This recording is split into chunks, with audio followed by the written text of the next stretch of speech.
Hey everyone, this is Elise from Cycle 9. Today I wanted to talk to you about one of my favorite books on biking that I've read. This is a book that I found only a few years ago actually, and had never heard of before, but when I read it I learned something from it, even though I've been bicycle commuting for years, bicycle riding, since I was a kid, in cities, out of cities, and I found something new in this book no matter where I looked.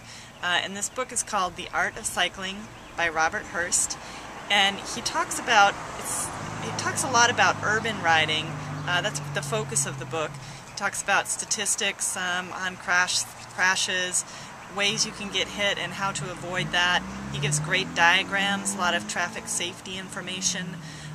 He also has kind of a history of cycling, which is pretty interesting. And sort of a general cycling philosophy. And one of the things that I like best about it is it doesn't really go for one extreme or the other. There kind of seem to be two extremes in urban riding that I've found.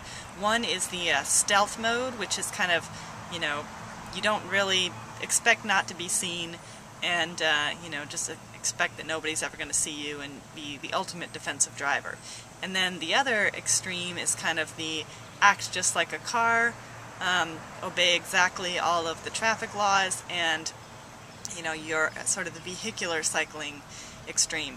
And this book really promotes both of those viewpoints, because there are certainly times when one is better than the other, and you kind of have to, even though I think you have to act like a vehicle, there are times when you should expect that nobody is going to see you and be the ultimate defensive driver.